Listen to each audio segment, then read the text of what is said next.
KPBS On Demand is supported by Markel Design and Remodeling, helping homeowners with their home remodeling needs. From ADUs to kitchen remodels, room additions, and custom homes, Markel Design and Remodeling can help homeowners design and build their dream homes. More at trustyourhometous.com.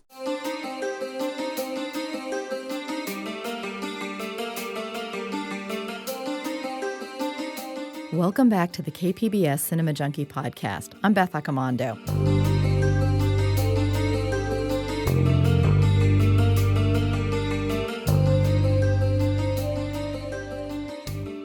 What do Queen Christina, Some Like It Hot, From Russia with Love, and The Odd Couple all have in common?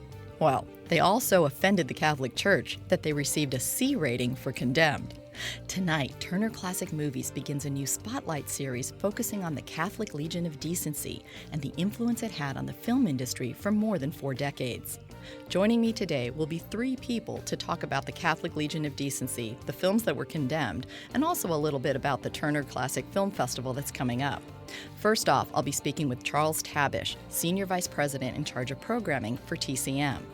Then I'll speak with Sister Rose Picotti, who'll be introducing a number of the films for the Condemned series. And finally, I'll speak with Will McKinley, who's a blogger and active member in the TCM social media community. Plus, he went to Catholic school for 12 years. So first off, let me begin by speaking with Charles Tabish about what led to this program being developed. Well, actually, it was an idea from somebody on our staff. We had a meeting where different people on the TCM staff pitched some ideas to the programming department, and Scott McGee, who's in our production department, suggested this. And immediately we thought, wow, that's a great suggestion. That's a lot of fun. And so it didn't take long to go from that idea to us moving forward with it. So what about the notion of focusing on films condemned by the Catholic Church appealed to you? Well, I mean, as you know, Beth, we try to look at film history from a lot of different angles, and this seemed like something a little bit unique, a little bit maybe a tiny bit salacious or, a little interesting, but mainly different. It's just a different angle on film history, and we thought it would be interesting to look back and see how the church, what was it about these films that led the church to give them condemned ratings, and what was different then, and how those films compare to today's films. So many seem mild, although others, you can sort of understand why the church might object, and then others you're sort of baffled by it. But we just thought it was an interesting angle on film history. Now, TCM is not a nonprofit organization. It's not like a public broadcasting station. Yet you guys seem very dedicated to this concept of education and kind of using film to educate people or broaden people's perspectives. So why are you guys driven to that? Well, boy, thank you for saying that. Yeah, we are not a nonprofit. We're a business, but I think that we've found that actually taking that approach to film and to film history, educating people but still having some fun with it, is actually an approach that works from a business perspective. There's actually a demand out there for that. There's a somewhat of a craving for it. So since we launched back in 1994, I think we've taken the approach that, we've given our audience credit. We've respected their intelligence, and I think that they've responded to that. And that for that reason, it's created a demand for the channel among cable subscribers, and so that's helped us. And I think it's been a good business move for us, even though there's an educational component as well. Sister Rose is going to be introducing a number of the films as part of this Condemned program. How did she get involved with this? Somebody on our vice president of talent, Darcy Hetrich, actually found her. She did some research into who the right people might be to approach. She contacted some people at the Catholic Church and at their media outreach group, and Sister Mary Rose was suggested by that group, and we did a preliminary conversation with her, and she was extremely enthusiastic. She knew about the subject. She seemed like she would be great on camera, which she turned out to be. So that came together after a little bit of research by Darcy, but she was the first person that was really ultimately, that was considered for it, and she hit it out of the park right away. Hello, and welcome to Turner Classic Movies. My name is Sister Rose Picotti, and it is my pleasure to serve as your host for this month's Spotlight on Movies condemned or found morally objectionable in their time by the Catholic Legion of Decency. The Legion was a censorship board set up by a committee of U.S. bishops in 1934 with the purpose of arousing public opinion against films the Legion found problematic, usually from a moral standpoint. The Legion applied its own rating system to films, ranging from morally unobjectionable A1 to condemned, the dreaded C, a morally offensive rating that during the key years of Hollywood's golden age, the 1930s through 50s, had a lot of clout with studios and audiences. Were you surprised that someone from the Catholic Church was willing to come on to kind of put these films into a context and talk about this notion of condemning films and grading them on their moral quality? No, I mean, I wasn't really surprised. I think that there are a lot of individuals in the church who probably, or who do have perspective on the history of the church and on this aspect of that history and would be eager to talk about it.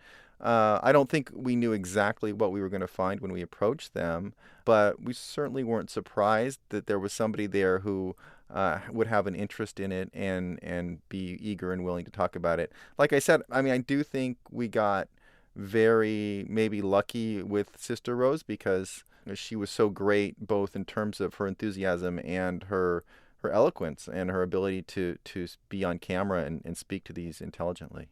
For people who may not be familiar with the Catholic Legion of Decency and what it was, can you give me a brief synopsis of how they affected the film industry for decades?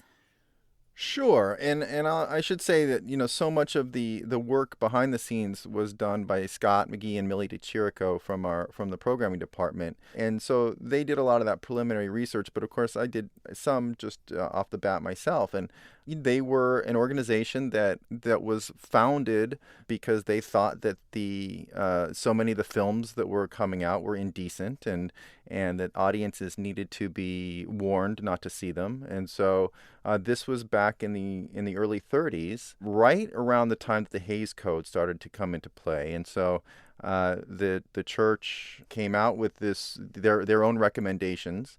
And they wanted their members to know that these films and TV shows and plays should be avoided. And for many years, the members of the church listened to what they had to say. I remember my grandmother back in the 70s wouldn't go to movies that were on this list that the church had deemed inappropriate. So they were really informed. They obviously were not a government organization, and they weren't entitled to actually censor films.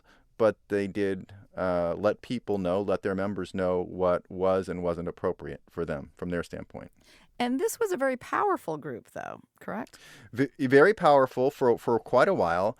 So a lot of filmmakers didn't want to be condemned by the church because it would mean that they would get fewer audience, lower audience to see the film. So in that sense, they actually had a censorship effect on many films. One thing I thought was interesting, though, was just looking at sort of their history of the films that were condemned. It really is, there are a lot of films from the early 30s, from the 33, 34, and then far fewer after that. And maybe Sister Rose can talk a little bit more about that history, but it's interesting that we could have done the entire series just on films from the early 30s, but then it would have been a pre-code festival, which we do anyway. And so we wanted to track that history from the 30s up through and into the 80s when they stopped doing these recommendations. So it's it's a pretty interesting history. I think once the Hays Code became more prominent, there were fewer films for them to condemn, and they probably had some other reasons as well that they wanted to back off and not be maybe quite as strict as they had been before. You mentioned pre-code and the Hays Code.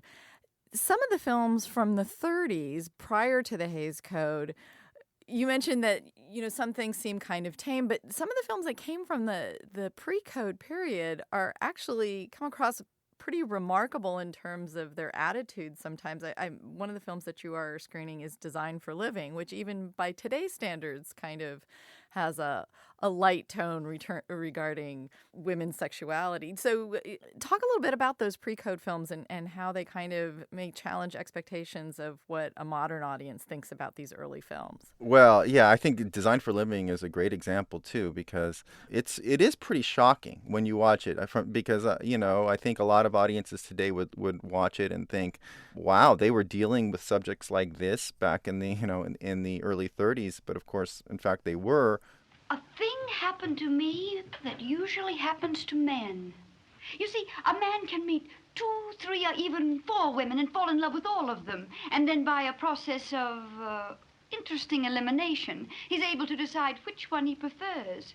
But a woman must decide purely on instinct, guesswork, if she wants to be considered nice. Oh, it's quite all right for her to try on 100 hats before she picks one out. Very fine. Which chapeau do you want, madame? Both. And that's a great example of a film that I could see how and why an organization like the Catholic Legion of Decency or the Hays office might object. I mean, certainly as a viewer, I don't object myself, but I understand if you're going to, want to have certain values being presented in film, having a woman with 2 lovers and trying to choose among them and setting up a life where she gets to have both is kind of a little bit shocking. And uncomfortable for the Legion. So there are a lot of pre-codes that I think that do fall into that category. And that's a film that did not surprise me at all that was selected by them. But then there are others on the list that I kind of like, I don't understand why that was condemned for any reason. But I think the pre-codes are in general a really interesting group of films. And as I said, we've done pre-code festivals before, and we didn't want this to be just a pre-code festival. We wanted this to look at the entire history of the Catholic Legion of Decency. In looking over the program schedule, one of the things that surprised me is I didn't realize that they were operating so recently in a certain respect, because you have some films from, I think 1980 is the most recent film, and a few films from the 70s. So how was it still influential in that time period, or was it starting to fade out at that point? No, I think it was really fading out, and I think that's why they stopped. They had lost a court case in the 50s, I think, in a Rossellini film, where the court basically said that because the film was considered sacrilegious by the church, that didn't mean that the state could ban the showing. I think Kansas or one of the Midwestern states had banned the showing of The Miracle, and the court said you can't keep that film away from the public just because the church banned it. And from there, they started to diminish in terms of importance, and they kind of slowly petered out.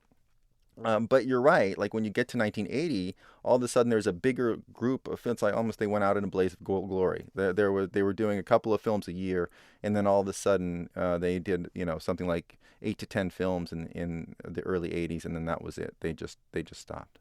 Is there anything comparable to the Legion of Decency now? I mean, what is the Catholic Church? Do they have any influence now in terms of making their own ratings for films? I don't know specifically about the church. I do know that there are times when we want to do some research into content, and we can go onto different websites, and there are some religious organizations that make recommendations based on content and give more feedback on what kind of suggestive dialogue or sex or violence might be in there. So I haven't seen anything specific to the Catholic Church, but I have seen some various religious organizations try to give input and guidance into their audience about what might be appropriate. But nothing nearly as powerful as this group was at one point. I mean, this group really did make a difference in terms of what people would go see, and I did reference they couldn't actively censor, but as I referenced a minute ago, there were individual states and communities that would not show a film if it didn't pass the approval of the Catholic Legion of Decency. And the other influence they had, aside from rating these films after they were done, is in getting some films to actually change some of their content in order to get an approved rating. Correct. And much like the Hays office, that was, they wanted that approval because they wanted Their audiences, they want a bigger. It's almost like a film now that wants to get a PG-13 rating instead of an R rating. You'll get a bigger audience if it's PG-13. It can go to more people. It's the same idea there. So again, it's not active censorship, but it's self-censorship because you want it's for financial reasons. You think you'll get more viewers if you pass the church's approval. And the studios did put pressure on filmmakers to make changes to make the Legion of Decency happy. Yeah, for that exact same reason. It was just a pure business decision. That's right. Now, in terms of picking the actual films you're showing, because I believe you're showing about 27, how did you decide on what kind of films you wanted to show? Are you doing it in any particular order? Is it chronological? Or how did you decide on the actual titles that you've programmed? Yeah, it is loosely chronological. And again, I need to give credit to Millie DeChirico, who came up with the exact list of films that we're playing. Like I said, if we had just done it based on the sort of number of films that were condemned relative to when they were made, it would be skewed much more towards the early 30s, and we didn't want to do that. But we wanted to get a really good variety of films and films, both foreign language films and American films. Important films that really, made a difference and that had an impact on the history of the Catholic Legion of Decency. We also took some feedback from Sister Mary Rose in terms of things that she thought would be interesting to show, and so that was very helpful as well.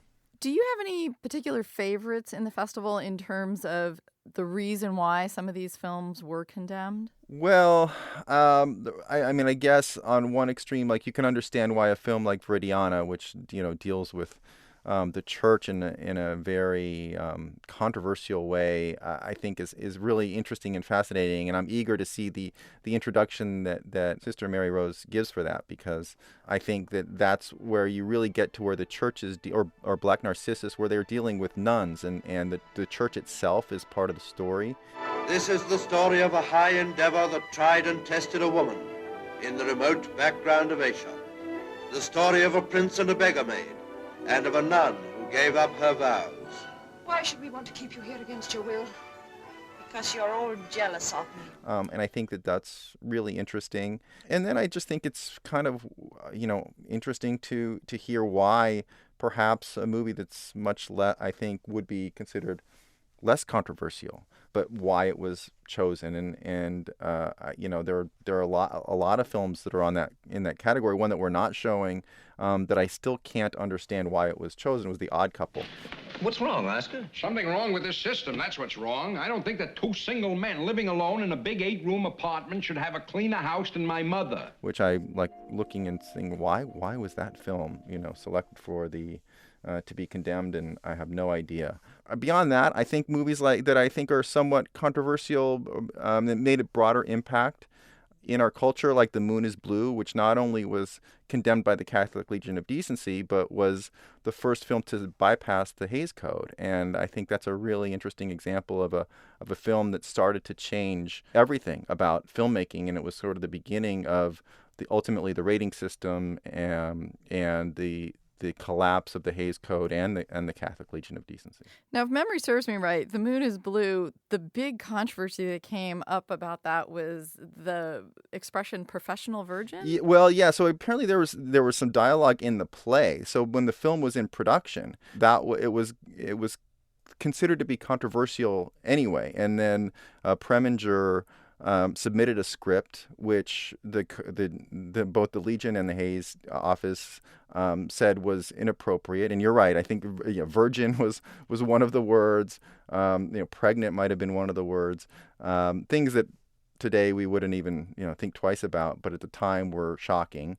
They changed the script originally and resubmitted it, but again it was condemned, and they refused to change it after that. And ultimately they along with the film studio fought and won and put it out, and it found its audience.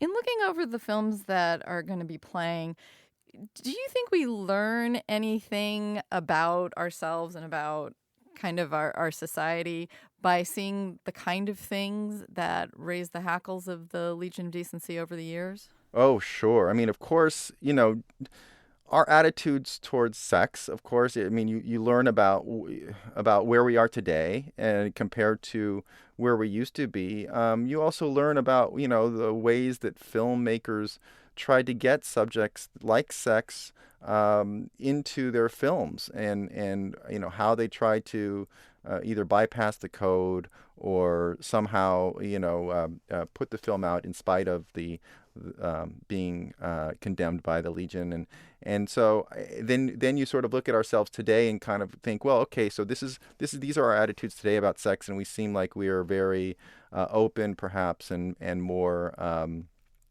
liberal in what we're willing to put or watch on film. But then I start to think, well, okay, what's it going to be like 50 years from now, 100 years from now? How are we going to change? Is the pendulum going to swing back? Are we going to go even further? What today will seem like it's that we'll look back on and think, oh, I can't believe that they did that then. I think it's really fascinating to look back and to track that history. On a certain level, too, it also seems like, although we have come a long way in terms of the things we find permissible and things that we'll even allow on television that would have shocked audiences if it was in a film decades ago. But it also seems we still are a little bit colored by this Puritan view of sexuality, that it still gets people uncomfortable. For sure. And that kind of goes to what I was saying a second ago. So you're right. And then I wonder, okay, is that going to change? And because there's still an underlying, I guess, moral or maybe a lack of comfort with certain subject matters, that maybe that will change, and maybe down the line we'll look back and think, wow, people of the 2010s sure were puritanical in their views, because we're much more open about these subjects today. Because you're 100% right. Even though it might seem like we've come a long way, I think we still have, fundamentally, we're still kind of the same people that we always were, and certain subjects make a lot of us very uncomfortable. Are there any other titles that are personal favorites of yours, just in terms of you're glad to have a chance to show these? Yeah, like Blow Up, I think, is a great movie. We don't play it all that often, and I'm really happy that we're playing that. I actually, you mentioned Designed for Living. That's actually one of my favorite movies. I love Ernst Lubitsch, and that probably falls into the category. Trying to think of something else that is specifically exciting to me, and nothing else is coming to mind of sort of what we don't get to play very much, but just as an overall theme, I'm really excited about it. Turner Classic Movies is best known for showcasing American films, and you do have a lot of foreign titles. Was that something that was a little bit different and that you were glad to highlight? Very glad to highlight. Black Narcissus is another one I'm really excited we're showing. I think that we are known for playing American films because that's, 90+% of what we play. But as you know, we do play foreign language films when it's appropriate. And I think this is obviously a great opportunity to put them in because the context makes so much sense. So yeah, it's not something we avoid. We often play foreign films, but I always like an excuse to do that, and many of these films the foreign language films were condemned by the church when they came to the U.S., so it is nice to have that opportunity. You kick off the series with a film called The Story of Temple Drake. What about that film was causing the uproar when that came out? Yeah, there are some films, and that's one of the most salacious of the pre-codes, that just deals with sex and deals with promiscuity, and that's kind of notorious as one of the ones that was kind of very, very sexual, and from the very start, I think that's one of the more shocking pre-codes and one of the more shocking films in the festival overall. Leave me alone. I ain't hurt you none. Spotted you the minute I seen you. You holler and you faint, but no. You're crazy about me. No. You're gonna stay. You like it here. Yeah, that's a great example. Now, one that's a little more humorous in terms of what caused the uproar is you've got The Outlaw, which was Jane Russell. Yes, and Howard Hughes wanted to get her breasts prominently featured in the film. And that probably was not something that the Legion of Decency was terribly happy with. Correct. It's kind of a notorious film at this point, and it's pretty funny that. But yeah, I understood why they would condemn it given their perspective on that kind of thing. Now, Turner Classic Movies is also heading into its annual film festival. So can you tell me anything about the festival programming? Sure. Well, I hope you'll be there again this year. It is the overall theme is moving pictures or films that have an emotional impact on you. So my hope is we'll be playing a lot of movies that will lead to a lot of people crying. We're playing a lot of movies that I cry in, films like It's a Wonderful Life and Field of Dreams and Cinema Paradiso, and then we also have some I think really interesting kind of sub-themes that go along with that broader theme of emotion in film. One of that is sports movies, inspirational sports movies. And so we'll have a series on that. We'll have a series of animal movies like Bambi and The Yearling, and movies that kind of move you because of the attachment you get to the animals in the film. And religious films, which is another category, I suppose, somewhat related to the subject we were talking about a minute ago. A lot of people are very moved by a lot of religious films, and one of the films that we're playing is The Passion of Joan of Arc. And we're doing that with a live score with Richard Einhorn's Voices of Light score, which I don't know if you've seen that. I've only seen it on video, and I think it's one of the most beautiful silent, if not the most beautiful silent film score that I've ever heard. And to hear it live, I'm incredibly excited about that. So there's a lot, and we're still putting the finishing touches on the schedule. So hopefully we'll have a lot more to announce soon. And are there any other programs coming up on TCM that you'd want to highlight? There's a lot coming up. We've got a big, giant Westerns festival coming up. We've got a festival devoted to America in the 70s, films that were made in the 70s and were about that era. Those are both in July. We've got a month of documentary films coming up in November. Part 2 of our Trailblazing Women series of powerful women who had an impact on the film industry behind the scenes. We've got a series on, we've got not Pre-Code. We've got a horror, of course, in October. There's just a ton of stuff. Oh, slapstick comedy coming up in September. So yeah, we're pretty busy. I have to say that your job sounds very enviable, to be able to just program movies. Well, it is a lot of fun. I'm lucky. There are a lot of people that work at it too. There's a great staff of programmers at TCM and producers and people that really work hard to bring it to life. But yes, of course, I know how lucky I am. I love my job, and it's a lot of fun. All right. Well, I want to thank you very much for talking about condemned films. Thank you, Beth. It's good to talk to you.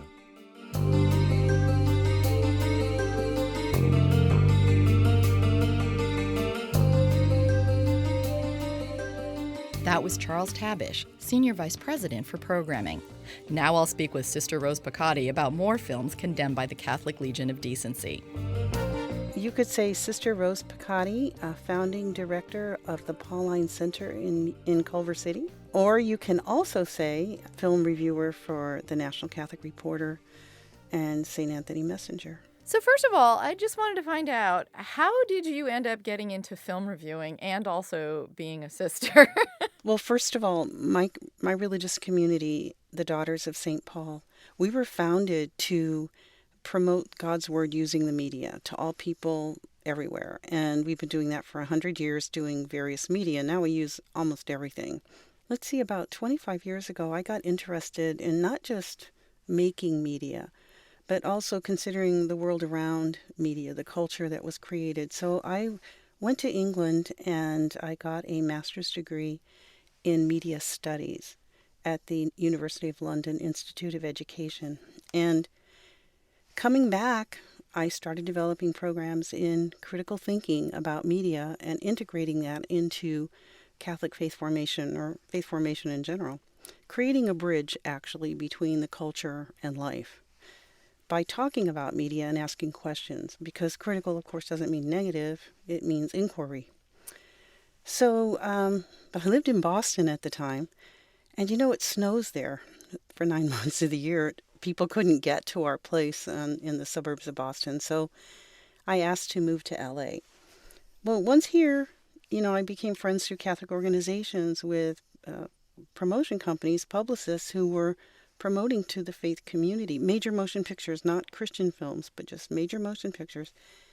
And, I would start reviewing them. I put them in the Tidings, which is the archdiocesan paper here. And then not even a year later, St. Anthony Messenger out of Cincinnati, it's a national Catholic magazine, called me and asked me to become their film reviewer because their film reviewer was retiring after 40 years. And I thought for about a second, and I said, sure. And I like to write. I've been writing my whole life, and I love movies, so it was just something that happened. And then the National Catholic Reporter, that was in 2003, 2009, I started writing for the National Catholic Reporter. I started my blog, I think, around 2003 or 2004, and now it's on Pathos, which is this big gateway for religious blogs and atheist blogs too, and so that's where my blog is. But I'm doing all kinds of stuff online, and it's almost all to do with movies, television, and popular culture. And you are going to be introducing some of the films in the Turner Classic Movies Condemned series. Yes. How did you get involved in doing that? I don't know. They sent me an email, and when I read it, I just started laughing, which has been the reaction of everyone. I told the sisters in my community here in Culver City, and they just started laughing. And then I asked my provincial, we're nuns, we're supposed to ask permission, so I did. And she just started laughing. She goes, well, that's right in your wheelhouse. So, and she just said, that's funny. And then, everybody I tell. So I asked this one person, I said, so why do you laugh? Why was your instinct? And he goes, well, it's the irony of it, of looking back and when in the age when movies were condemned, and not just by Catholics, but there were, censor boards all over the country and in every state and every county. And so to think that we do look at films a little bit differently, some ways it's the same, but, so much more maturely and I think in a more informed fashion today than before. Because some of those movies, if we watch them today, people are going to keel overboard to death. They weren't even good they weren't good movies in the sense that artistically they were lame as can be, and there was no really story quality. And then in some cases, though, they were really good movies, and the reviewers completely missed it because they were looking for something else. And if they found that, then the movie was wiped away. It was just dismissed. The Condemned series is looking specifically at the Catholic Legion of Decency and this certification they gave to some films of condemned. So can you give me a little sense of what was the Catholic Legion of Decency, kind of where did that come from, and what did that label condemned mean for a film? Well, because this developed, the National Legion of Decency developed right along with the Hays Production Code and then the industry's production code that morphed out of that, both of those certificates were really necessary to get people in seats. Because people in theaters, if they didn't have the certificate from the production office, theaters couldn't even show the movie unless there was a renegade theater that was doing it anyway. And it did get to that in the 50s. But they just didn't care anymore. But, I lost my track. Where was I? Oh, how important was the certification? Well, Catholics especially took it as, oh my gosh, to go see a condemned movie, that would be a bad thing. It would be a sin. But actually, it was never a sin to go see a condemned movie. And only maybe in some dioceses, individual bishops might say that it was, but it was never... It was never a matter of sin, and it still isn't today from the ratings that come out of the Bishops' Conference. But, you're asked to take it on seriously. It was mostly... my mother, I'll just tell you the story of my mother. she used to cut out the Legion of Decency ratings every week from the Catholic paper in San Diego, the Southern Cross, and she would tape it on the refrigerator. And when we would ask, we were 8 kids eventually, and when we would ask to go to the movies, she would say, no, because the Legion of Decency says it's not for kids, or it's condemned, or it's a bad movie. But actually, I found out later, she said, I really didn't have the money, and it was easier. It was easier to let the Legion of Decency do my work for me. I didn't want to disappoint you, but you did pay attention when I said, oh, the Legion says you can't do it. We used to have to take a pledge, right? Every December 8th every year, we took pledges to combat bad movies and not cooperate with them and all this kind of stuff. But it's an interesting history of the Legion of Decency, and we do get into that in the introductions to the films in this series on Turner Classic Movies.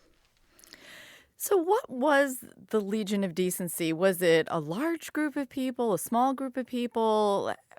How did it kind of function? Well, what would happen is that eventually the scripts would be submitted to this office.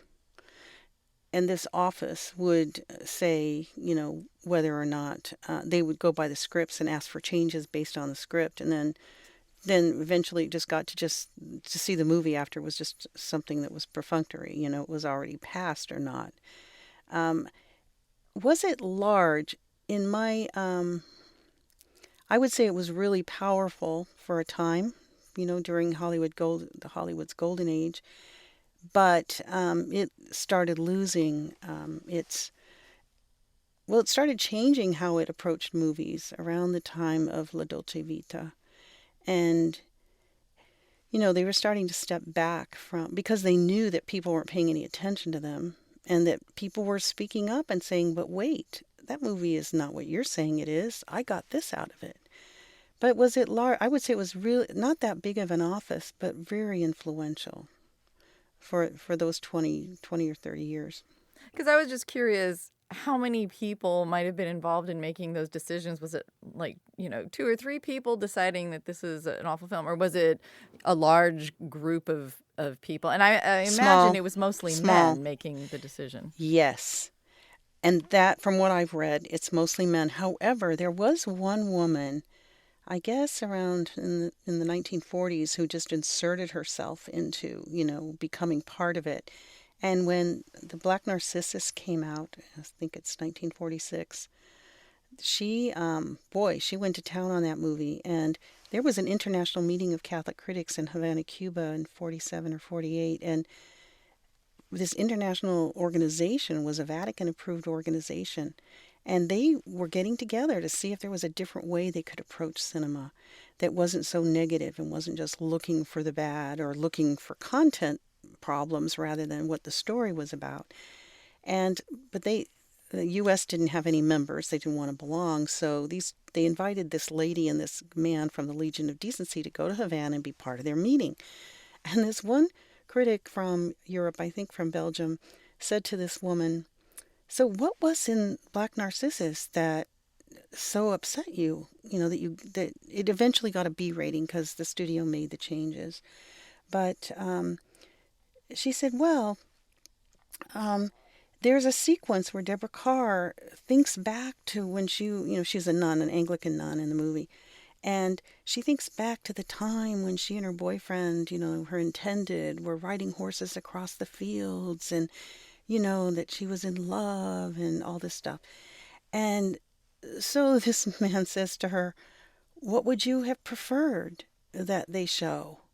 And she said, well, it would have been better if she'd had an apron on and was helping her mother in the kitchen. I mean, even by 1948 standards, the Europeans were like, are you kidding? And now you say that today and it's laughable. It seems absurd. But I think they saw movies differently. They saw them as so influential as teaching us. And indeed, movies do teach us. They tell us who we are, who we ought to be. They normalize every kind of behavior there is. But it's our critical involvement, when we look at the story and we ask questions of the story. And it's not it's not like you're hitting a baseball and you hit a home run. That's not that kind of a reaction. People's behavior does. There's no cause and effect behavior between media and behavior. So that's a mistake, and we've come to understand that people don't see a car chase. Well, they might go do it, but it's not necessarily only caused by seeing racing cars on a film, or murders on a film, or things like that. And there's also an extreme power for good in cinema. I always tell the story that the founder of the first head of the Pontifical Council for Social Communications, Cardinal John P. Foley, from Philadelphia, but was sent to the Vatican. He was there for about 30 years to start this commission on social communications. And before he died, he said his one regret was that they hadn't spent more time praising the good, because they did a really good job of complaining about what they didn't like, but not enough time uplifting the good, letting people know about the good stories that were out there. So in looking at this collection of films that is being showcased in this Condemned series, would you say that mostly what they were looking at were for like very specific things that offended them, as opposed to taking the film as a whole? Sure, I do. Take, for example, the movie M, which was a remake of the Fritz Lang 1931 film. It was remade in 1951. When I think of the vile, horrible, ugly, cruel things I have to do in order to be punished, I don't want to do them. I don't want to, but I can't help myself. I can't help myself. I can't help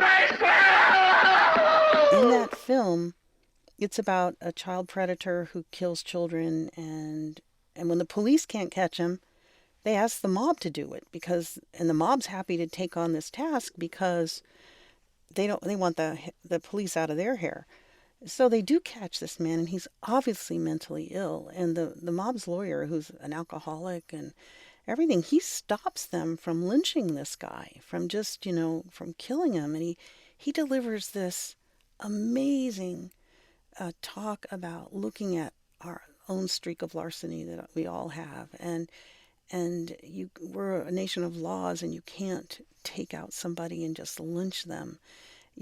He's obviously mentally ill, and on and on. It was an extremely Catholic ending of a film, if you will. But what they deemed it to be was that it promoted criminal activity or something like that. And that wasn't the point at all. And I said to myself, did anybody really watch this movie? Did they think about it when they were watching it? But to give them at least one piece of credit here, is that their concern was for the influence, this powerful influence of this new medium. Suddenly, everything you've read about in a book and was in your imagination, you were seeing it right in front of you.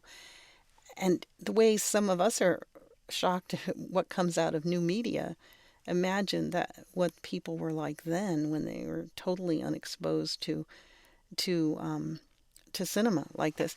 And the new Coen Brothers movie, Hail Caesar, if you watch that, it's really interesting because they call in the Catholics, the rabbi, I think an Orthodox priest and a Christian pastor, and to talk about the script for this movie to make sure that theology is okay. And it's kind of funny because they start complaining about the artistic value of the film rather than the content, which is what the Legion at that time began. All the religions were working together for the National Legion of Decency, and then the Catholics kind of took over, and it became the Catholic Legion of Decency. I'm not quite sure how that transisted, and the other faith communities kind of fell away as participants. But in their movie, the Hail Caesar, they bring it back, and I thought that was a really interesting thing to resurrect for a film about the history of Hollywood in the 30s and 40s. But there you have it. In looking at some of these films, it's easy to understand why the church might have been offended. A film like Vera Diana, but there's other films where you can kind of understand why they were upset, but with hindsight, looking at it from our perspective now, it almost seems ridiculous. And the films I'm thinking of are something like The Outlaw, which had Jane Russell's famous cleavage, and The Moon is Blue, where it seemed like a lot of the concern was over even a simple thing as, using the word virgin in a film. So can you talk a little bit about kind of the more extreme examples of it that stand out for a modern audience as being like, wow, really? Well, The Moon is Blue is a perfect example. For almost 3 years, the stage hit has delighted millions. On Broadway, in Chicago, from Boston to San Francisco, in Vienna, Buenos Aires, Tokyo, and Copenhagen. And now, with the same engaging characters, the same hilarious situations, the same provocative lines, The Moon is Blue has at last hit the screen. The thing is that, yes, these two older guys are David Niven and the other guy, William Holden. They're attracted to this young girl, and she's not a young girl, she's a very young woman, but she's kind of flirtatious, and yeah, the word virgin is used, but they obviously, have one intention, and that's to get her into bed. But, and she's the same age as one of their daughters, so it's kind of creepy if you ask me, but that's just me. But then, of course, she uses the word virgin, excuse me. And what's really interesting about it is the state of New Jersey also banned the movie because it made New Jersey look bad. And that's funny. And even to use the word virgin, and the fact that she was trying to avoid these guys, pretty much, even though she was playing into it at the same time, it wasn't worthy of a condemnation. No. And that's when the Legion, I think, started losing its relevance. And when people saw that it was a little ridiculous sometimes, some of the decisions they made about movies. Does the Catholic Church at this point still do any kind of rating system for movies? Yes. The Bishops' Conference, the Legion of Decency was morphed into something called the National Catholic Office for Motion Pictures in 1965. And then that morphed into the Office for Film and Broadcast of the U.S. Bishops' Conference. Actually, all of them were under the Bishops' Conference. And it was around 2006 or 7, maybe 8, that the Office of Film and Broadcast was closed, and the work that office was doing was taken up by the Catholic News Service in Washington, CNS. And they have a rating system, and it's, there's, if you put it up with the Legion of Decency, you see how some of the, there's some similarities that are still there. And the O rating is still a strong rating. But here's the question. Do people read them? Do people pay attention? Do they only go by Rotten Tomatoes? The festival starts with some early films from the 30s, and films from the early 30s, the pre-code period, were often, even by today's standards, kind of very liberal in their attitudes. Talk a little bit about those early films, and how difficult was it for the Catholic Church in terms of condemning those films, in the sense that there wasn't always like one thing you could point to and say like, okay, that has to go. It was more a pervasive kind of like attitude or tone that some of those films had. I'm thinking in particular like Designed for Living. Well, boys, it's the only thing we can do. Let's forget sex. Okay. Agreed. May be a bit difficult in the beginning, But it can be worked out. Oh, it'll be grand. Save lots of time. And confusion. Yeah, that would have irritated them. The whole thing would have. Yeah, it was what it was about. But they had a gentleman's agreement, that there would be no sex. It's true we have a gentleman's agreement. But unfortunately, I am no gentleman. It was all about temptation or attraction and marriage, and maybe, treating marriage in a frivolous way. And yeah, so that one, you're right. That's the pervasiveness of the theme would have irritated, would have certainly called down the condemnation of the Legion of Decency. But then take another film in pre-code. It's pre-code, and just as the Legion was taking off, was the story of Temple Drake, which it's based on a Faulkner novel, but and it's a little different than the Faulkner novel, but it dealt with prostitution. And I think that there's an off-screen rape in it. And today, this movie would be social commentary and would be probably uplifted and given an R rating, maybe because it doesn't show anything, but it deals with mature themes. So if it doesn't show anything, it's not going to get an R rating. So, but for the Catholics, it would probably get something called, an A4 or an A3 rating for mature audiences. But it's, this woman, she's trapped into, it's almost trafficking, if you will. And then when her family comes to rescue her, they threaten her and say, if you go with them, we're going to kill your family. And so she pretends like she likes where she is. Well, the Legion had a real problem with that it looked like it promoted prostitution. But in effect, you have to look at the story and what it was about. And it didn't do that at all. And if anything, some of these themes are as old as the Bible themselves. So there wasn't, I think, a very integrated way of appraising films at that time like there is now. In looking over the schedule of films, do you have any in particular that you want to highlight, either for the fact that you think the condemnation rating was correct or that it was way off base, or just that it was an interesting example of what offended the church at the time? Well, M, The Black Narcissus, The Miracle, those are three films that I think are really, that were wrongly rated. And if you look at them today, they stand up. They still, stand up as interesting films. I feel sorry for Jane Russell. In The Outlaw, that was unfortunate because it was condemned not just because of the sexuality and implied sexuality in the film. It looked like there was an off-screen rape and that she enjoyed it. And that was one part of it. And then it was the publicity campaign that went with it. So when it was condemned for both. Not just the off-screen rape, but also the publicity. And I believe, if I'm not mistaken, I'm trying to think back to my notes here, I believe it was the disrespect for authority was also a major problem for them. And that comes up in other films too, the disrespect for authority, which is kind of weird.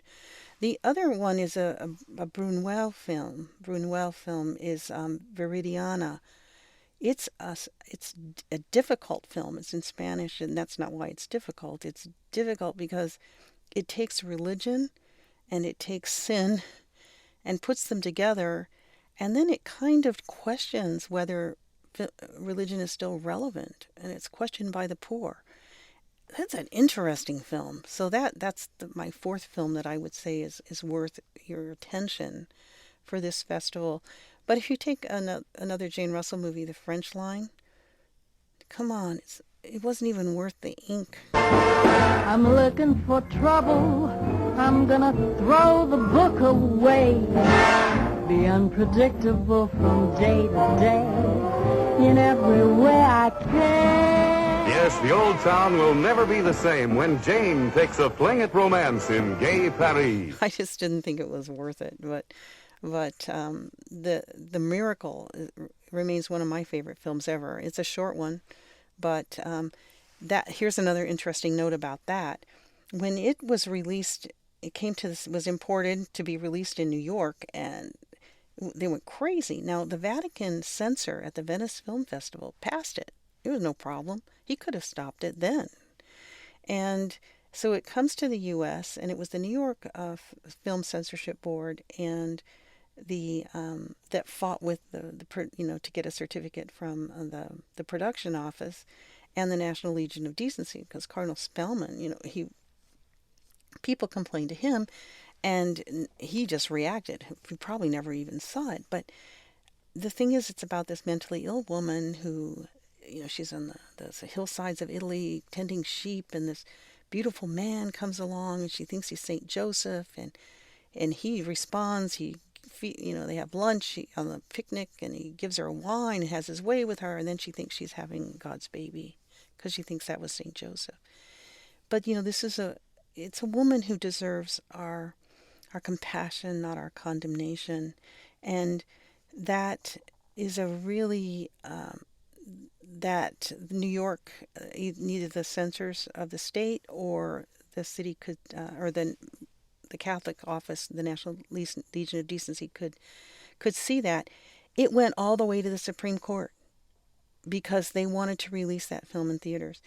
And the Supreme Court in 1951 or 52 said that, we don't interpret law based on what's blasphemous, and therefore we don't know what that means, or sacrilegious. So we're not going to decide this case. We're going to decide that it can be released. And at that point, they gave motion pictures First Amendment right status that had been denied motion pictures in 1915. So the Catholic Church lost a lot with that decision. And I think that was the beginning of the whole relevancy question started. And television. Between that and television, the relevancy of the Legion of Decency started to diminish. You're going to be introducing a number of the films. What are you doing with the introductions in terms of, are you trying to put each of the films you're introducing into a context, or kind of evaluate what the condemnation rating is? What are the introductions going to be about? Yeah, it tells a little bit, just a really brief introduction to the story, and then it will it talks about why the Legion condemned it. And in almost every case, we have the exact words. The Legion of Decency had a fit and condemned it in the pages of Variety as an affront to religion that ignores the spiritual motivation, which is the foundation and safeguard of religious life, and offensively tries to characterize such life as an escape for the abnormal, neurotic, and frustrated. The Catholic newspaper in Los Angeles called Black Narcissus a perverted specimen of bad taste and ludicrous improbabilities. That must have been written by a man who had no idea of what goes on in the inner lives of nuns, human beings like everyone else. From 1947, featuring breathtaking cinematography from Jack Cardiff and a lead performance by the inimitable Deborah Carr, here is Black Narcissus. And sometimes they use a lot of verbiage, but they don't really say exactly what it is. But obviously most of it's about sexuality. And that really bothered them. And in their concern for youth, I guess that was their main thing. But I always use this quote from Flannery O'Connor.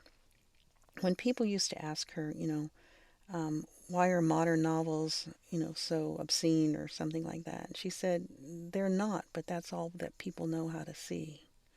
And in a way, I think that continues in modern motion pictures. If all we're looking for is, content. And I'm speaking here for adults. I'm not saying that parents shouldn't take care of their children. They need to do that, but I advise them to explain why.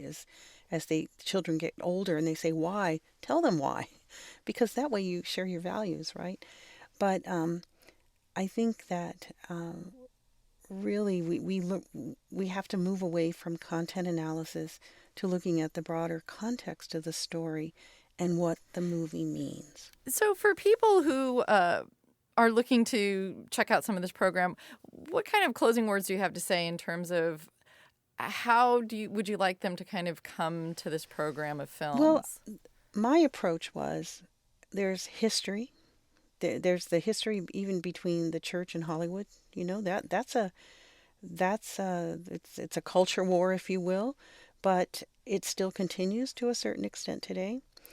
There's the educational aspect of really looking at these movies and what they really mean, what they're about, and looking at and then comparing that, to what the Legion of Decency had to say about it. So my introduction has a history, as historical, and an educational aspect to it. So that's why I agreed to do the series, because I saw this as an opportunity to educate in a way, because you start asking questions about these movies, like what's really going on in this movie. And here's one that will probably surprise you. There's the Brigitte Bardot movie, And God Created Woman. It comes from the Bible, right? Oh, this young Brigitte Bardot is quite, provocative and in the movie, and oh boy, uh, but this older guy wants her. She's in love with this younger man. She ends up marrying his brother. It ends up in this big gunfight. This is in the French Riviera, by the way. And at the end, she ends up back with her husband, holding hands, walking across, a lot on their way to their apartment. I went, what just happened? What was that about? Was it like the external manifestation of the inner reality of the passions of people coming? That love is so passionate, and well, the French hated it. The French, whatever cultural office they had there, hated it. It didn't do well in France, but it sure did well in America, even with a condemned rating. Did the condemned rating sometimes make the film more attractive in a way? Of course, yeah. It does it today. When The Last Temptation of Christ came out and the bishops, spoke out, condemned it, spoke out about it and everything, well, that made people want to go see it more. We have a very funny way of reacting to authority in this country. Say don't do it, we do it. But my hope would be that people would ask questions, do your research, be informed. And then when you choose to go to a movie, look at it. What's it about? What's going on? Does it make a difference? Does it matter? Yeah, that's what I would hope people would do. And did you ever feel, in introducing some of these films, did you ever feel in a position of that you were trying to defend what the Catholic Church had done, or were you just trying to kind of put it into this historical context and understand what was happening? That's pretty much what I tried to do. And there was one film called The Carey Treatment. A young girl bled to death from an illegal abortion. A 15-year-old child from a good family. And she was pretty, and she was sweet, and she was butchered. James Coburn in The Carey Treatment. And it is about abortion. And this came out, I think, right as Roe v. Wade was decided or the year after. And one doctor speaks against abortion and the other one kind of defends it.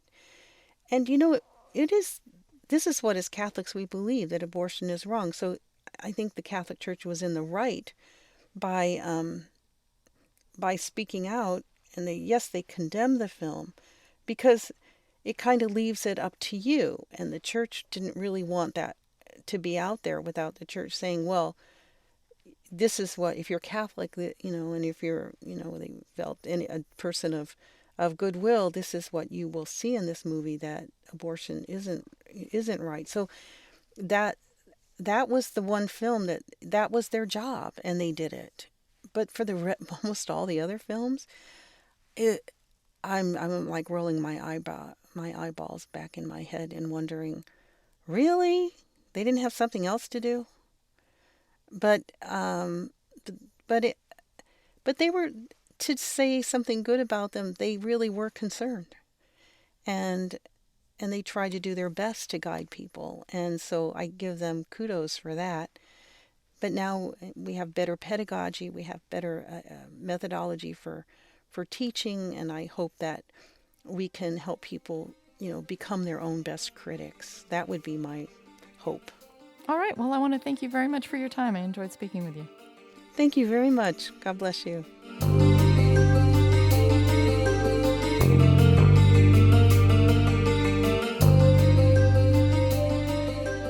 That was Sister Rose Picotti, who'll be introducing a number of the films on the Turner Classic Movies Spotlight series, Condemned. And finally, here's blogger Will McKinley, who's an active member in the TCM social media community. Turner Classic Movies is launching a new series called Condemned, all about films that have been condemned by the Catholic Church.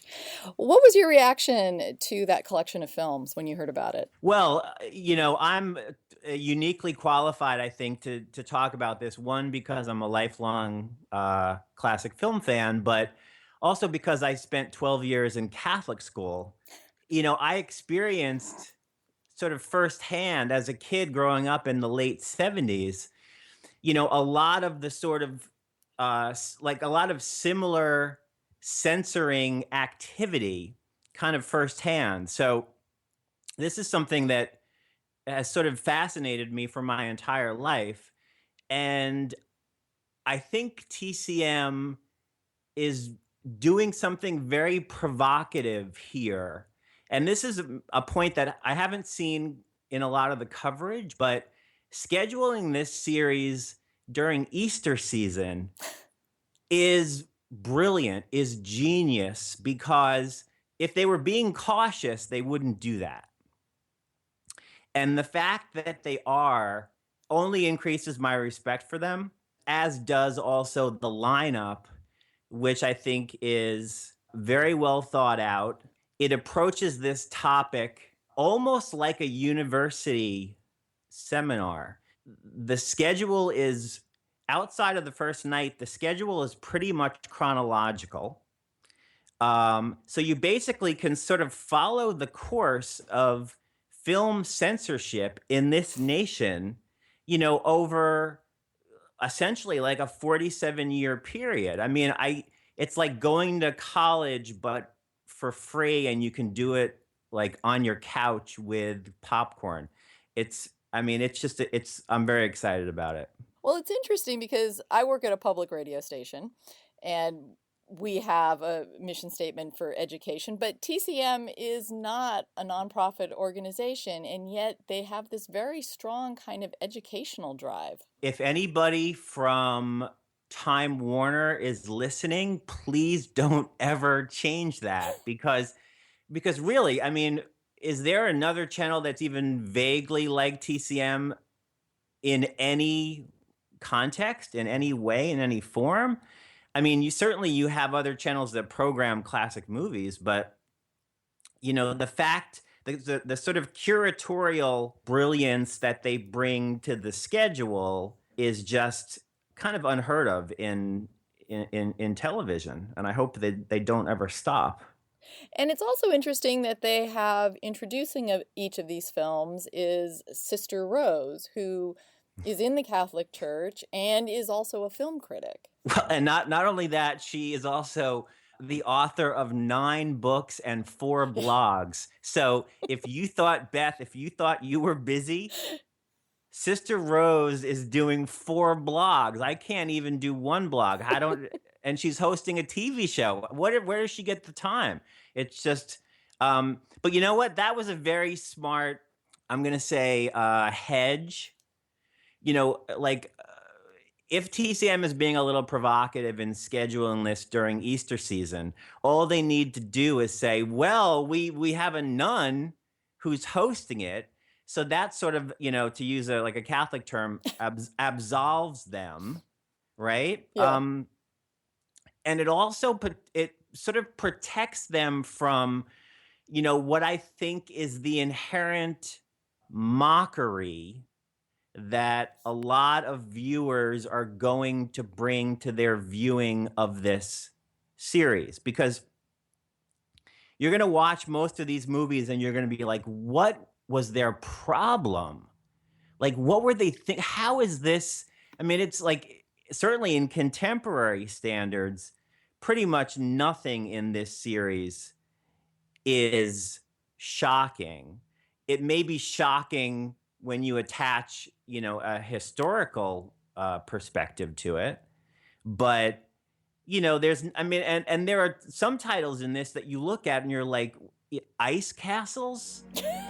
It took a lot of strength. Oh, baby. And most of all, You did a double. it took a lot of love. Ladies and gentlemen, please welcome back a very brave young athlete, Alexis Winston. Robbie Benson. With what, like Robbie Benson? How is that? How do you condemn Robbie Benson? He's adorable. I mean, it's some of it is crazy, and like going back to what I said earlier, it does remind me of childhood where letters would come home from Catholic school to my parents telling them to tell us to not watch things. And, I look at those things now and I'm like, what were they thinking? What was their problem? It's just, it's a fascinating topic, and it's also fascinating how much this country has changed just in my lifetime, in our lifetime, and in the course of time that this series covers. So, going to Catholic school, did you remember being told specifically not to go see a particular film, or that a particular film had this condemned rating? Well, my parents subscribed to the local Catholic newspaper, and they would read the film reviews. And the film reviews, were not like, say, a film review maybe that you would write, where you would talk about, whatever the acting performances or the mise en scène, or, whatever film reviewers talk about.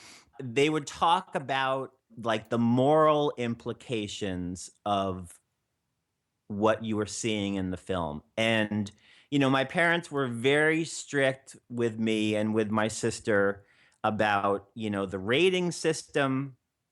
I mean, nowadays kids like can see anything they want pretty much on cable or the internet, but we were aggressively forbidden from watching R-rated movies. And I remember, like, I would go to spend summers with my aunt and uncle and my cousins, and they'd all be just sitting around watching R-rated movies, and I'm like, whoa, what's happening? And the one film I remember being, my parents being up in arms about falls outside of this time frame, and that was, of course, the infamous Last Temptation of Christ, which I thought they were gonna, literally, I thought they were gonna like storm the movie theater when that was playing. I mean, it's fascinating because if you look at the list, there were roughly like 150 films that were condemned over the 47-year history of the Legion of Decency. The vast majority of them fall either before the enforcement of the Motion Picture Production Code or after it was rescinded. So you get a sense that, what this entity was doing was initially like trying to make policy, and then at the sort of tail end for the last, whatever, like 12 years or so of its existence, sort of trying to put the toothpaste back in the tube. Now, you have a particular preference for pre-code movies, which is a really fascinating time in filmmaking, because we tend to think of older movies as being somehow more tame or less risque in some ways, but there's that little glorious period of time where, looking back on some of those films, they're even kind of amazing by our standards. And one of those is Design for Living, which yes, I think is fabulous. And you mentioned that it's hard to see why some of these films might have upset the church, but Design for Living, there's no one thing you can put your finger on and say, you need to cut out that word or that scene and then it'll be okay. It's this pervasive sense of, it's okay for a woman to live with two men. Yeah, well, I mean, Design for Living is, yes, I do love pre-code movies. That is a fact that well, and that anybody with an internet connection knows well. And there are really three films from the pre-code era, which is, like arguably roughly 1930 to July of 1934. There are three films that I would say, if you want to understand pre-code, see these three films. And happily, they are all in this series, not only in this series, but all on the first night. And yes, probably from a filmmaking perspective, the best of those three is probably Design for Living. Do you love me? Oh, Max. People should never ask that question on their wedding night. It's either too late or too early. The other two, which is The Story of Temple Drake and Babyface, are great pre-code films, but I think Design for Living is a great film, period, full stop. So of these first night of films, these pre-code ones, kind of talk a little bit about the difference or what the kind of relationship was between this Catholic Legion of Decency and then the Hays Code, which was something that the film industry had. Were they working kind of in conjunction with each other? Did they agree on everything in terms of which films were the ones that audiences might be most offended by? I mean, how is this kind of panning out at that time when this stuff was all forming? Well, it all started in 1915. No, I won't go that far back. But what people are most surprised to hear about when they begin to, kind of become fascinated with the code or interested in pre-code movies is that this was entirely of the movie industry's own creation. And they do not understand why an industry would choose to censor itself, for more than 3 decades. And the simple explanation for that is that, they were trying to get ahead of organizations like the Catholic League of Decency, which were, sort of unilaterally censoring them and trying to influence policy. So you had a situation, this guy, Will Hayes, who you mentioned earlier, was instituted as the head of the precursor of the MPAA, the Motion Picture Whatever Administration, in the 1920s. And they wrote this thing called the Code in the late 1920s, 1929 to be specific. But nobody paid attention to it. The studios ignored it. So you had this document that was ostensibly supposed to, dictate the content of movies, and then the filmmakers and the studios were kind of ignoring it. So you had individual censorship boards in each state that would then just sort of make their own cuts.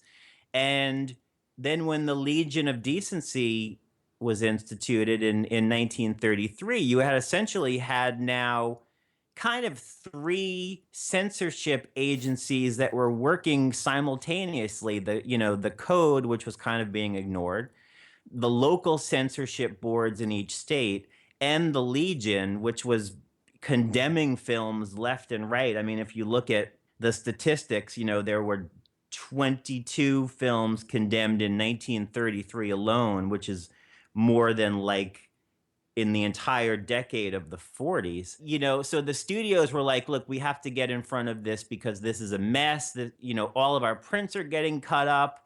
We're getting all this bad publicity, and maybe the government is going to step in and tell us, how to run our business. And thus the Code was born, and it was entirely a business decision on the studio's part. I don't even know if I answered your question. Yes, you did. So in looking at the schedule of films, do you think we learn anything about what it is that kind of offended people over the course of time? Does it seem the like the answer to that is sex. Period. Yes, you do. You certainly learn about how mores evolved over 47 years. If you watch as I said, after the first night, the films, and even sort of on the first night, the films roughly go in chronological order.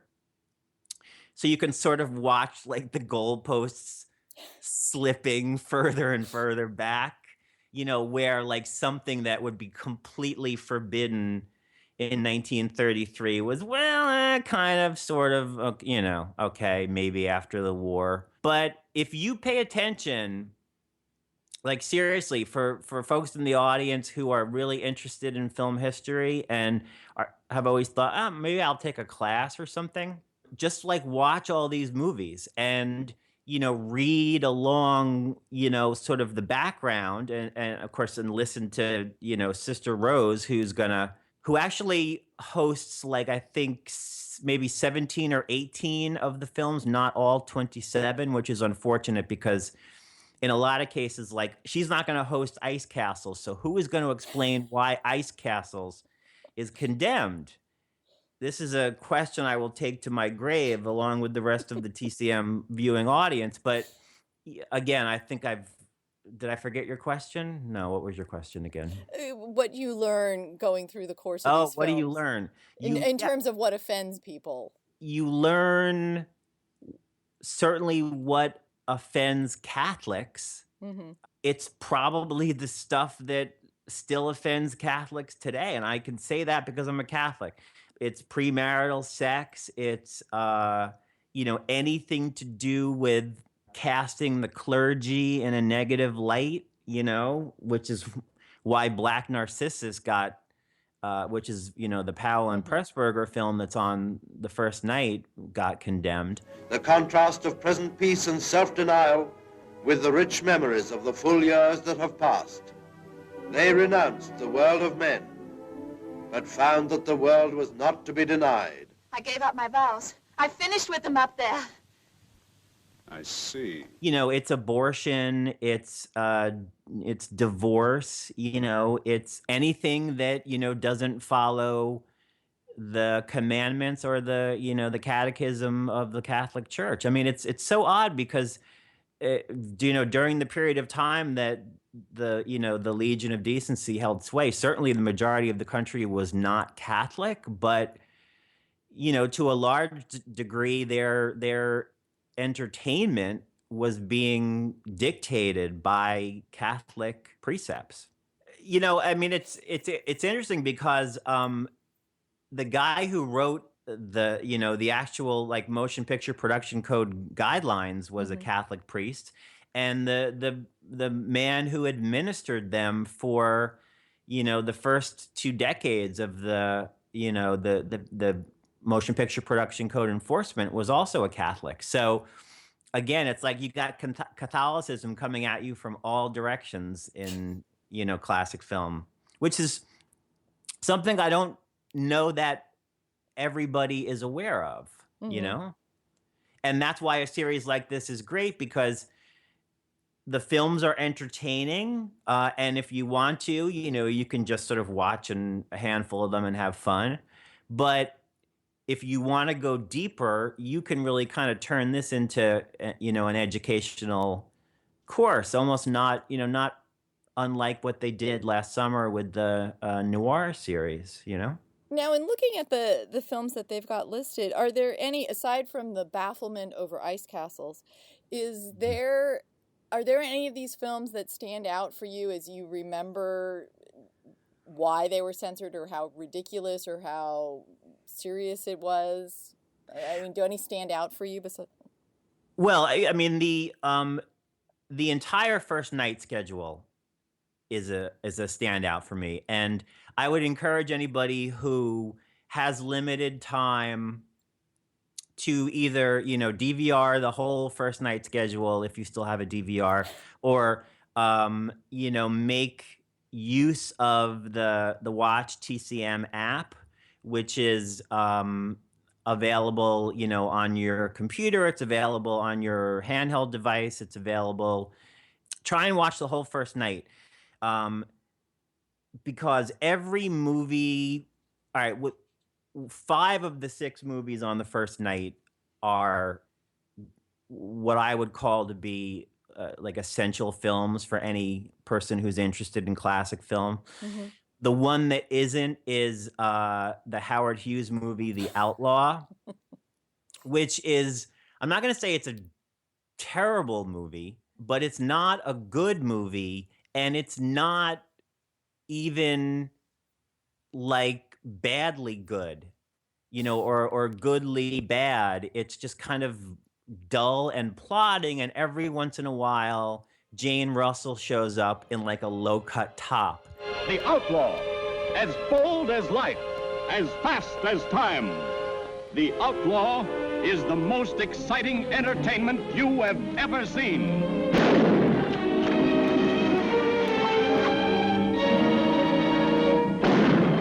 Savage love, primitive emotion. Like, you just get a vision of sort of like red-faced priests, in 1943, sort of like, taking their pulse to make sure they didn't have a heart attack. I mean, it's like a lot of the fun of this is kind of looking into the backstory. I mean, you can look into the backstory pretty much of all of these films. Temple Drake, which is a shattering movie in a lot of ways. An incredibly frank depiction of, sexual assault, or at least the aftermath of sexual assault, and a very sort of ambiguous, like very contemporary feeling kind of, sort of approach to the character's motivation and sexuality. Black Narcissus, again, a very like a psychological melodrama designed for living, a film that basically says three ways are the way to go, which I'm like, thumbs up to that, TCM. Let's keep on with that. Babyface, about a girl who's been like prostituted by her father since she was 14 years old, and then turns the tables on men and starts prostituting them so she can, make a lot of money. What's going to become of you? It's up to you to decide. If you stay in this town, you are lost. Where would I go? Paris? I got $4. That's what makes me mad with you. You're a coward. I mean it. You let life defeat you. You don't fight back. What chance has a woman got? More chance than men. A woman, young, beautiful like you, can get anything she wants in the world because you have power over men. But you must use men, not let them use you. You must be a master, not a slave. Look, here. Nietzsche says, all life, no matter how we idealize it, is nothing more nor less than exploitation. That's what I'm telling you. Exploit yourself. Go to some big city where you will find opportunities. Use men. Be strong, defiant. Use men to get the things you want.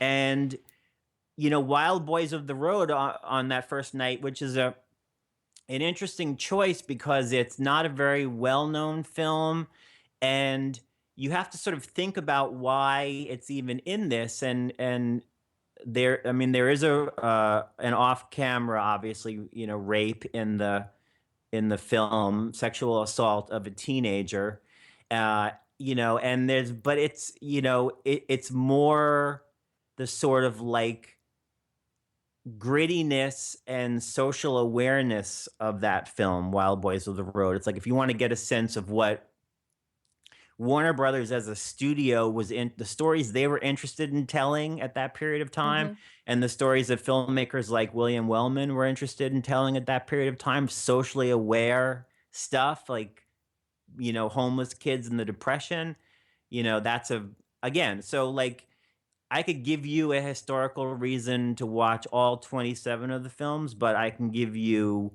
really, really good ones for every film on that first night. And then for the rest of the series, I would say that make sure that you watch the ones that aren't on DVD. And there are, I think, 4 of them over the course of the 27 that are not on DVD. And I could tell you what those are if you like. Yeah, please do. Okay. M, Joseph Losey's M from 1951. It's, of course, the story of Temple Drake, which I mentioned earlier. It's the French Line from 1953. And I think L'Amour from 1948, which includes it's basically a 2-part film. And one part of it is called The Miracle, which is the part of the film that got it into huge trouble because it's basically about, a woman who has sex with a man because she thinks he's Saint Joseph. So what a shock that the Catholic Church found that objectionable in 1948. But so, yeah, I mean, the rest of the films in this series are available, and many are available streaming as well. But, make sure you DVR or watch live the ones that are not on DVD. You're part of a very active social media community that supports TCM or loves the TCM programming. Is there going to be any activity in terms of live tweeting to go along with these, with like the TCM party or TCM mob? The TCM party on Twitter is active pretty much 24/7, particularly during primetime hours. So if you turn on the TV at 8 o'clock at night and you fire up Twitter and you search for hashtag TCM party, you will see like-minded individuals who are tweeting the film as you watch. And so basically it's sort of like a chat room that exists pretty much 24 hours a day, but particularly during primetime hours. And of course, the bloggers will likely write about these movies, and and we'll Instagram about them, and we'll Tumblr about them, and we'll Snapchat about them, and we'll whatever. But there is a very active, your point is well taken, there is a very active online community of fans, and they are informed people who generate a lot of really good and sticky and interesting content, as you know. Coming out after this film series, or coming close on the heels of this, is going to be the TCM Film Festival, and that's something that you also enjoy. It is. It's something I've been to every year. It's given me probably every single one of the top 10 in my best ever movie-going experiences, and probably the top 20. It's like Nirvana, it's like the land of milk and honey. To go back to the Catholic reference, Beth, because I know you enjoy those. It's the place to be. And if anybody, I understand that most of the passes are sold out. Keep in mind that if you are in the LA or Southern California area, that almost all the screenings sell walk-up tickets. So if you get there, usually, certainly in the bigger venues, if you get there early enough, you can get into most of the movies. And I definitely recommend that. All right. Well, I want to thank you very much for taking some time to talk about this new film series, Condemned. And I will be seeing you at the Turner Classic Film Festival this year. I look forward to it. It's sort of like a high school reunion for all of us. Except we, like the nerds, are the cool kids at the TCM Classic Film Festival. It's like, finally, we've been waiting 30 years, some of us, since high school to be cool, and we're now finally cool. Hooray. And it's such a nice experience to see some of these films on the big screen. It's really exciting. It is. You can't beat it. And again, for folks that are interested in this series, I strongly encourage everybody, if you don't have that TCM app, load it up on your phone or your iPad or whatever. Make use of it. It's not as good as watching them on the big screen, but it's better than not watching them at all. So definitely take advantage of this, because if you're a cable subscriber or a satellite subscriber, you're already paying for it.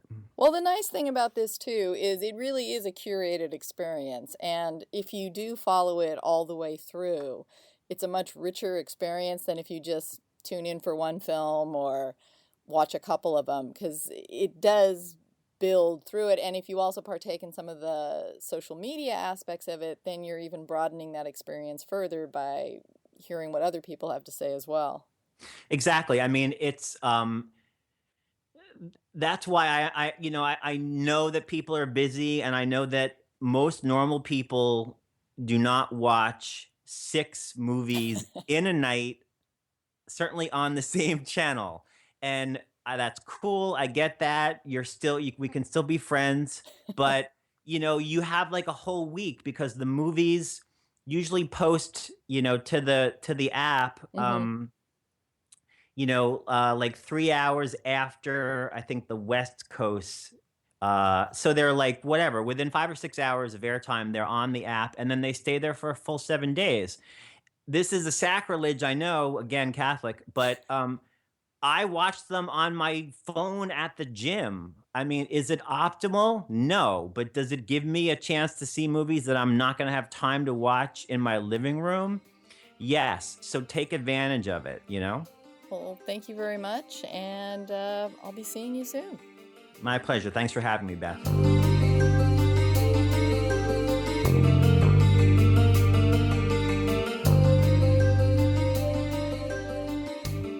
Thanks for listening to another edition of the KPBS Cinema Junkie podcast. You can find the podcast on iTunes and also at kpbs.org/junkiepodcast. Next week, I'll be talking about some extreme films in Latin cinema.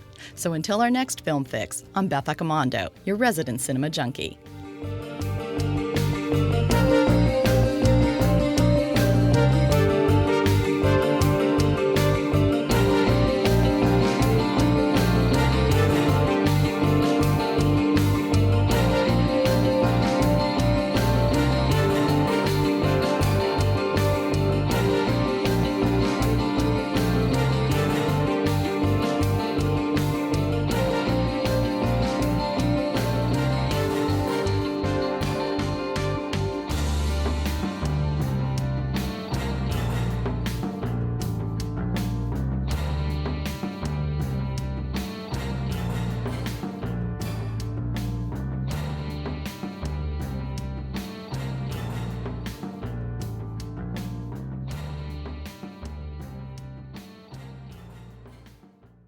KPBS On Demand is supported by Markel Design and Remodeling, helping homeowners with their home remodeling needs. From ADUs to kitchen remodels, room additions, and custom homes, Markel Design and Remodeling can help homeowners design and build their dream homes. More at trustyourhometous.com.